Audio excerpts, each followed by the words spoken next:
Cornelia? Ingrid was removed as the board chair. That was it. She's still on the board. And Cornelia? Cornelia is the board secretary, and When did her term term was expire? renewed at the beginning of 2018. And when was it, how was it renewed? It went through the council process. Because to I the don't best of see my it, I don't knowledge. see it on the city council legislation.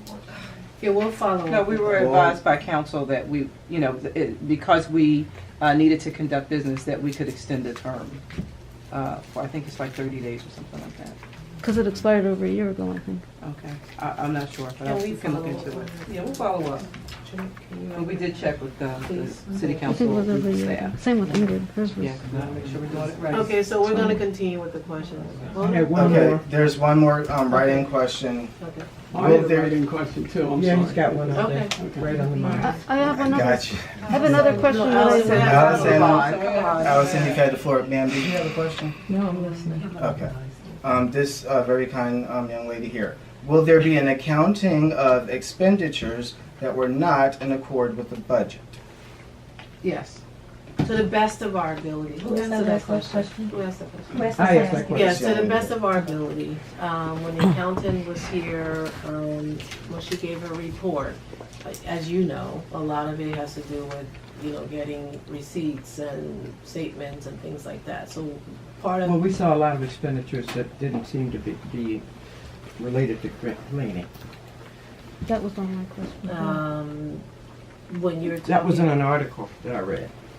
Which Plan filling, was it plan filling? Okay, so I think the two things that were brought up in the last board meeting was the expenditure that had to do with the movie in the park. And, yeah, there were the activities, special events. Sponsorships and It things was like like that. $27,000 for Special events. events. For special events. Right. Yeah.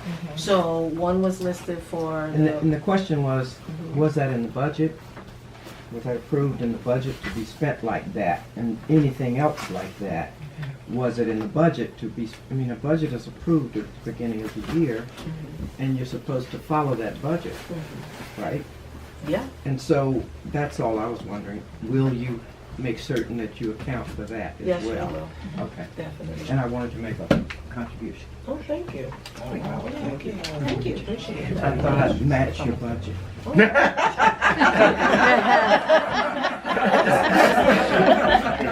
We certainly appreciate that. So let's make a note, we have a budget match. $150. All right. That's a little extra, wasn't it 145? Match it, match it. Going to a new account tomorrow. And I'm sure they'll accept $10, $25. Yeah, they'll take it. Anybody want to pass the Look, we hat? appreciate it, thank you. Pass the very hat. much. on the Are you designated for that contribution? Are you designated? Okay, any for that more contribution? questions? I'm gonna trust him. Two more, or one more. Okay. Because of the Where's mismanagement, the question coming from? this is from Greg, Okay. Mr. Palmer. Because of the mismanagement of the GSSD, why shouldn't the board be responsible for the cost of the audit? That was one of my questions too. Yeah, so, I don't think we ever said that the board would or wouldn't be responsible. I think we indicated we have $150 in the bank right now, and we are prioritizing the cleaning of the district. We're meeting with the accountants. We're also gave our emergency budget request to the councilwoman. And I think once we're able to satisfy all of those things, we'll be looking at how to pay for the audit. Board members have also personally contributed to everything from the cleaning the streets to Jamar's salary. So I don't think it's outside of anyone's scope of thinking to contribute to that. So yes, the board will pay for the audit? I'm not able to give you an answer. I'm telling you right now that we will make whatever contribution we have to, but right now we have to figure out where things are. I think you want a definitive, I'll give you $2,500 for the audit. Yeah, well, there's been a mismanagement of this organization, and as a result of that, we have to have an audit. An audit of the organization is a personal priority for me. Having come from the Department of Community and Economic Development and extensive experience working with financially distressed municipalities, I know that at a minimum, to shore up confidence in this organization, there needs to be an audit of at least the last year and possibly at least 3 years. But again, that's at a minimum, Trupita mentioned, it's 3,500 to 5,000, the lack of paper data, I can tell you, is going to increase the cost of that audit based on my experience. So it is a priority, and once we get funding, we can prioritize what years get audited, but we can't make any sort of definitive statement right now on who's going to pay for it, even if that would just make you feel a little better. Well, it would make me feel like the board was committed and saw that they But had without knowing the responsibility. exact cost, it wouldn't be responsible for them to make that commitment. Ma'am? How are you gonna make it up to the property owners? Well, it doesn't sound like The audit will be made public, and we will have an explanation of the findings once it's completed. And it'll be very public, it'll be very transparent. To be clear, in order to qualify for state or even city, most likely, funding of any scale, you have to have an audit done of your organization. And so, as I try to move the organization forward, reduce some of the capital expenses, and seek grant funding for some of the bigger things we need to do, particularly around equipment for street sweepers and the fancy blowers and vacuumers for the leaves. Those are costs that I don't think the organization should bear the brunt of. It's the sort of thing that there's state and local funding for. But we can't compete for that funding until we clean house and get that audit done. And that's why it's a particular priority for me, because we would be easily positioned to get that funding using the assessment dollars as the local share match. But again, until you get the audit, you can't do that. I can try to interpret what I believe Mr. Palmier is saying here. It's like this. So the board knows that it needs to have an audit. The board knows it's going to cost a bundle. But it should be a priority for the board to find that bundle. Not necessarily, we don't know whether it's like, getting the assessments from the property owners, passing the hat, breakdancing on the Broad Street subway, whatever. The board should commit to, finding the money that it'll cost to run the audit. Never mind from whom. Mr. Smith, We I want to also tell have to you, keep the lights on. Jamar, hold on. We have committed to that. And Okay. this is, he wants to know if it's gonna come out of our Our pocket. personal I'm saying pocket. to him, we have committed. I have personally, speaking to a donor, I have personally written a check, personally giving hundreds of dollars to the organization, personally asked others for donation, personally met with the Commerce Department, the councilwoman, personally done everything, sold Girl Scout cookies for GSSD. Okay.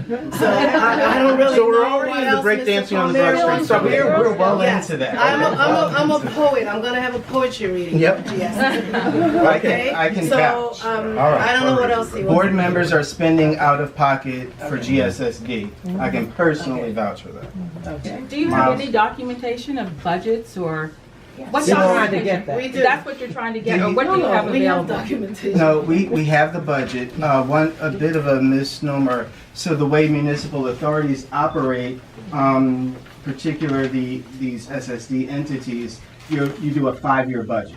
Okay, we're authorized to run in 5-year increments. So that budget is done for 5 years out. But that budget's prob- not real. Right, I get that. That's what I was. Okay. I was trying to get to the point that best practices is to do an annual budget. That's what I mean. Okay, so municipal entities do annual budgeting. It would be a best practice for GSSD to do its own annual budget in companion to the 5-year budget that we operate on for authorization purposes. So we haven't done a year-by-year budget. That is going to be part of the new processes going forward. But currently, our requirement is to operate on a 5-year budget, and that's what we have been doing. Do they kind of follow up on it? Do the bylaws require that year-by-year budget be presented to an annual meeting? They don't, but that's a part of the governance committee's charge to update those bylaws. The bylaws haven't, to my knowledge, been updated since 1996. That's just my knowledge. I'm told that there have been amendments I'm told, or 95 or 96. I'm told there have been amendments, but I don't have the records of that. The bylaws that I have under one of these stacks of paper, if you look at them, you can see that they're very antiquated. They're antiquated, period. They Governance. have to be updated, and that's a priority of the governance committee. Sorry. Just to kind of touch base on what Greg was saying, what are, like, how are we holding past and current board members accountable for their mismanagement, including the people who their term just ended, given the gross mismanagement of the organization? That's probably something I don't have an answer for. Respect. I respect your honesty. I would say that as a business owner, member of the community, it is incumbent upon you as an engaged citizen to show up. At a minimum, we need all of you to show up and ask the questions, provide the scrutiny, and the double check, kick the tires, look under the hood, so to speak, to make sure the board and the organization is fulfilling its responsibility. That's, the best at a bare minimum. And I apologize if others maybe weren't as receptive to the input, but the change in leadership, we are very open. We want as much feedback as possible. And we want you to follow up in a month or 2 months to say, hey, you said you were going to do this, you didn't do that. Like, I'm that guy. Cool. Okay, that's fine. Yeah, I have a question. First, a comment. So the assessments are basically they're 12% of The total accessible. of the real estate taxes that owners pay. So have you reconciled and have you matched the database of the real estate assessments of the city, because they don't seem to be matching the current real estate assessments don't seem to be matching the one that GSSD has. So what you're charging your property owners is not correct, and I know that for a fact for myself. Wow. That, and I think that's something that you need to probably look into, so that your tax database would be matching that of the cities, because now if we just look at like the bill and it's like, oh, okay, so I'll pay you $200, and not looking at what the current assessment is. And many of us, and like I know with my property, I had already 2 reassessments for the property, and none of the bills that have come to me, and I can only speak for myself, but then I did have a conversation with your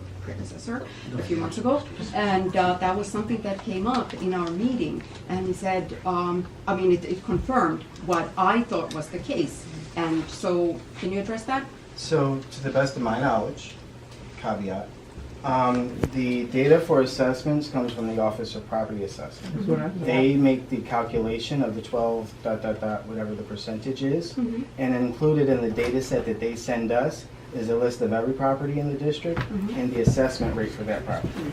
But if they We don't, don't it get does, that. yeah, but No. it doesn't match. If you, Yeah. Oh, sorry. Okay. So, when properties are reassessed, there is a bit of a breakdown between that reassessment and the information getting to OPA and getting updated in the database. We don't necessarily get that updated information, particularly if it happens after they've sent the data set, which they typically send in December. So after December, if any changes in property or valuation or anything takes place, we don't get that information unless you share it with us. All right, so then that means that every property owner must look at their bill that comes from Absolutely. here and check on the city's website, and also, and in my case, in addition to this, gonna be now 3rd year owning this building, in addition to the assessments or assessment that GSSD had made was incorrect every single time, but also in every single bill that came from you, there was the previous owner's name, so it never came to me.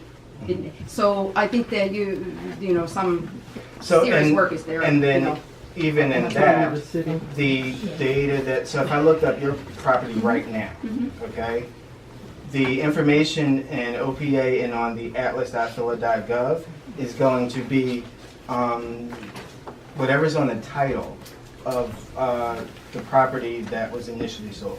And if that title was properly transferred to the new person, then that data goes in, but if it doesn't, Well, then we don't. Okay, and then, It is. you know, and there doesn't have to be like a longer conversation about my property there, but I know for a fact that a title has been properly moved to my name long time ago. So, and like I said, you know, and I don't know how many things have already changed since your predecessor, but that was one of the, you know, we had a lengthy conversation about that, how there was a frustration from his point of view. Like he said, we can't match these databases, and Well, let me just add something. I don't mean to cut you off. yeah. But just a couple of things here. The first is that, well, I'm always in favor of folks look at your bills. I tell people all the time, look at your bills, especially the ones from the city of Philadelphia. Pay attention, because you cannot assume that the math is right or that the bill is right. You know, we encourage people to look at their bill and pay attention. But also, you know, there's a couple of red flags in what you've said, that you know that your property was properly transferred, and yet it's still coming in the other person's name. There's, you know, the bill itself is only from GSSD, not from anywhere else. so not from the city of Philadelphia. So there's there's something off there a little bit. So I think we need to, so we need to be paying attention Yeah. to that. Can I just add to that? Yeah. And you are absolutely right. We're a nonprofit where I work, Johnson House, and I have been for 9 months. And today, when Jamar called me, I said to him, I'm waiting on the phone with the city. We have been assessed by someone who is not even someone we recognize. It came in a individual's name, an assessment almost $39,000. I've been trying to get it straightened out. I do know that I've been there 10 years. So why am I receiving a bill? And it's the fourth bill I've received in this year that says, to this individual, that says, we are delinquent almost $39,000. And when I asked today, you know, I said, listen, I have the name of the person I talked to the last time. This is the person's name. So when you tell me there's nothing you can do, that's not true, because that person said that they put it in. Then they told me, oh yeah, this is the person that put it in. She made it a note in the record, but we can't do anything about it. So my point is, it really is an issue that really needs to be looked into, because people are holding us accountable for information that's not up to date. So the city lost $30 million. Well, the OPA is under investigation now, so. So everyone, that was the last question. I just want to do some next steps and summary before we recess. So, the next meeting for the board is in February. The date, I'm sorry, it's on the calendar. Sweating, I'm sorry, standing and sweating. Thank you for coming. Thank you. We'll be February touching. 8th is a Friday at 6 p.m. Does it say 6 p.m. on there? It says 9. No, it says 9. Friday at 6. Because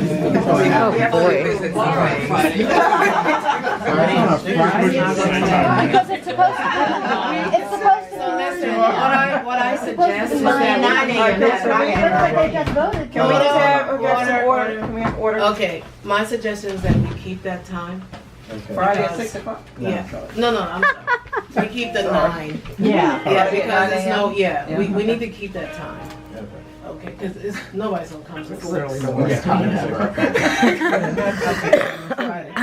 So, that's We'll my have to suggestion. revisit. Yeah, we just need to Well, revisit. it was, but. So I know we did the voting thing, not the voting, but we talked about this. We're gonna keep the meeting at 9 on that Friday, okay? Because we have to think, AM, 9 AM. We have to think this thing out. Okay, so before we break, I just want to summarize this a little bit. I'm not going through everything, but I just want us to know what we talked about. We talked about our resolution. We're, changing the bank account. What is tomorrow morning? Look at my schedule. We'll be able to do that tomorrow morning, tomorrow at some time. We're also forming the nominating advisory committee, and those folks are aware of that. That's what's happening. We're continuing with the, I'm calling it intermittent cleaning. And we expect to, in the next couple of weeks, hopefully, I would say in the next week or two, to be able to hear something back from either the assessments or the commerce, and working with the councilwoman on shoring up some gap funding to just help us to be able to ramp up the cleaning activities. We are putting in place a governance committee once we have more board members. Jamal's checking on the dumpster citation. We talked about assessments, MLK Day. We said that we would meet at 8 a.m. on the corner of, what was that again? Green and Shelton. You'll send out an email and you'll post that on the corner of Green and Shelton. And we're going to get some cleaning supplies from Charles and Angela. And food. Okay. And are there any volunteers? You want to raise your hand? Okay.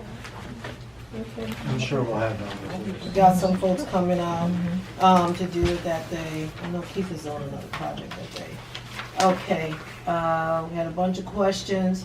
The big thing here that we don't want it lost, we talked about transparency, accountability. Can't say it enough. People ask, well, where are the board members? What was happening before individuals have served on board? We said it repeatedly. Well, we accept full responsibility for things that should have been done a certain way, weren't done, should have been done this way. And as we move forward, we can just say to you, there will be accountability, transparency. We're all interested in ensuring that the community is clean. We live around here, we want it to be clean. We want it to work better. This organization hasn't always worked well, and we want to moving forward. And, you know, if we don't, we want to be able to come to the table and talk about it. So I'm really grateful that you all came out tonight. I'm sorry you had to stand. And maybe we'll have a bigger space, and folks will be able to sit next time. And I just want to thank you all for your patience. And thank the board members as well. Any last parting comments? No more questions? Well, I just want to, number one, thank you for stepping up into the leadership role. This has been a very difficult time for this organization. And so, again, as a volunteer, I just really wanted to thank you for what you're doing. I want to thank Jamar, who is like a volunteer right now, because he's unpaid somewhat. So, you know, I just really wanted to put that out there because this is not easy. I think we've all been disappointed by what we've seen on the corridor. And I just want to say I appreciate everyone stepping up to the plate and trying to figure out what do we need to do to make it right. So thank you so much. Thank you. Thank you. Have a good evening. The sign-in sheet. There's a sign-in sheet. Ken. I just said, I'll see you. I hope they're thinking, you know, we're on the camera. Yeah. I think obviously they know.